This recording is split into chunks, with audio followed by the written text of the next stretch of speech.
Salve María, llena eres de gracia, el Señor es contigo. Bendita tú eres entre todas las mujeres, y bendito es el fruto de tu vientre, Jesús.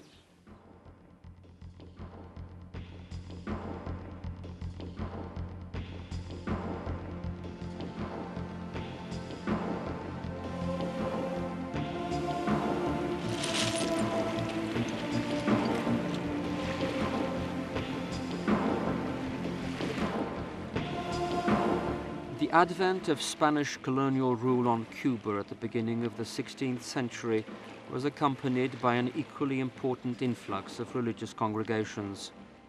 The Dominican and Franciscan missionaries soon established schools and hospitals, as well as a number of churches. By 1728, Havana had a Catholic university and 40 years later a seminary. Subsequent centuries saw the authority of the church grow to where the Cuban elite grew concerned about the church's political influence. Cuba's regime under President-elect Fulgencio Batista responded by introducing secular policies and adapting the country's constitution to limit the church's power. Notwithstanding these changes, the church still enjoyed popular authority and a certain degree of religious freedom. At one time, the Catholic Church was the only church on Cuba, the only one with its own religious and educational institutions, a great promoter of cultural and educational development throughout the island. That is how and why the Catholic faith became rooted in our culture, in our genuine Cuban culture. Despite the restrictions, Cuba experienced a period of religious renewal in 1959 with the island-wide pilgrimage of the statue of Our Blessed Lady of El Cobre. Batista took part in all the religious ceremonies, including the erection of a 33-meter statue of Christ as a sign of unity between state and church. This, however, did not reflect the church hierarchy's attitude towards Batista because of his anti-Catholic stance. The figurine of Our Lady of El Cobre arrived in Havana on the day that the oppressive Batista regime was overthrown by Fidel Castro. Consequently, the church saw the revolution as a gift from Providence. The Catholic hierarchy only set the alarm bells ringing once the execution of the first so-called war criminals, in fact opponents of the revolution, began, and the first steps towards nationalizing land and school reform were taken. The church officially condemned communism for the first time in 1960. Castro's response was to withhold church access to the mass media. A year later, with the revolution having officially adopted Marxist doctrine, a wave of religious expulsions began, forcing all foreign monks and priests to leave Cuba. Finally, all church schools and hospitals were nationalized, and acute repressions of the faithful began.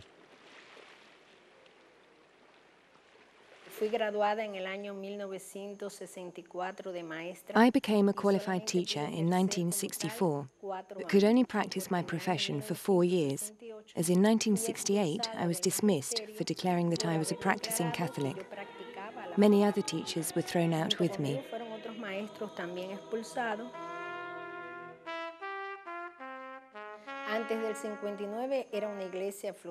Before 1959, the church blossomed and its spiritual life was very rich. After 59, the opposite happened. Places of worship became empty, and the only people that attended in large numbers were what we called grey hairs, old people.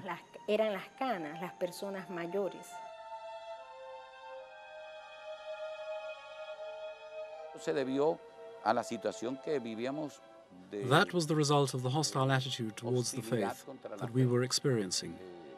We were subjected to political pressures. The young were told that if they attended church, they would not be able to continue their studies, whilst workers were informed that attendance could damage their job prospects. Fear was ever present.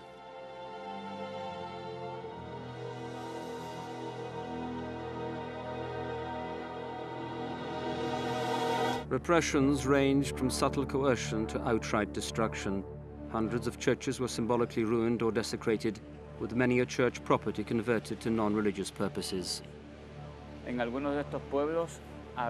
There were chapels in some villages that were lost.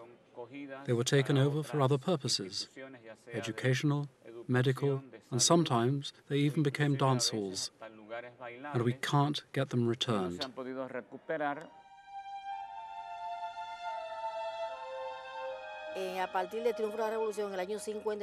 With the triumphs of the 1959 revolution, our Comandante took away our faith and closed the gates of our churches.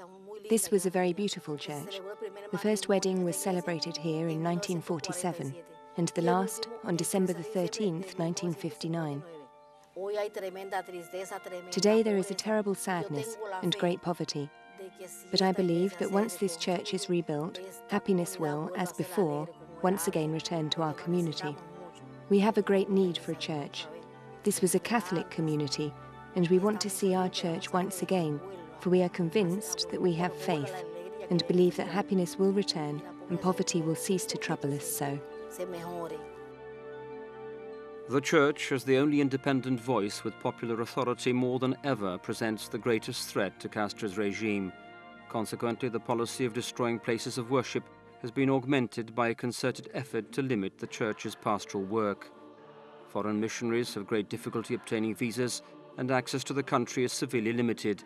Contacts with the religious communities and seminaries are controlled and the number of seminarians restricted. The result is a church frustrated and unable to respond to great pastoral needs.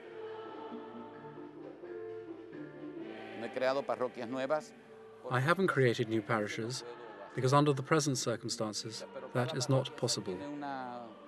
Parishes stretch over large areas with many chapels served by one priest. Some of these churches that we call chapels stand in towns with populations from 15 to 20,000 people. This number of priests is clearly insufficient for such large populations.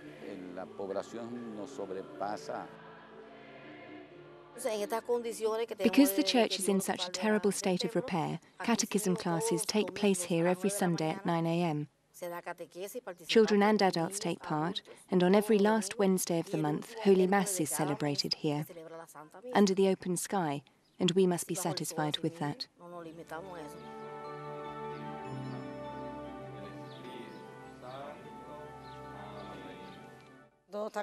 Everything is changing. People have great faith and they want their children to be baptized. Recently there were 15 baptisms celebrated by Father Albert. Parents ask me every day, when will they come to baptize again?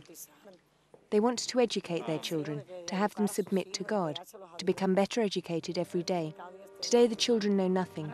They don't know what Christmas is or anything about the Three Kings. They receive no toys, they know nothing.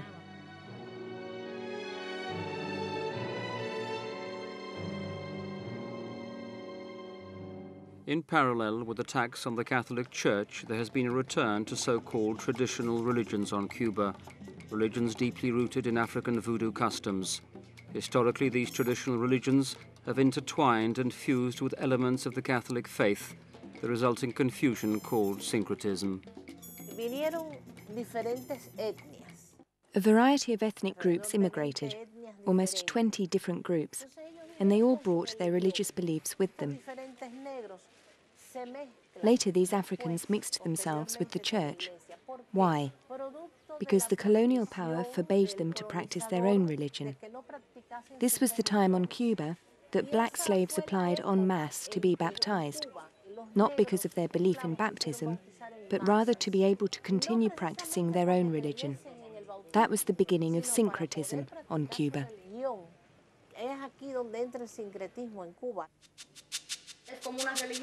It is like a religion, Our Lady of Cobre. This is a saint that we have in our religion, that we worship here. We light a candle or a cigar, and this is so-called Elegua. We usually say that he is the Lord of the ways, that he opens our ways. He opens your way, he gives you good luck, he helps you.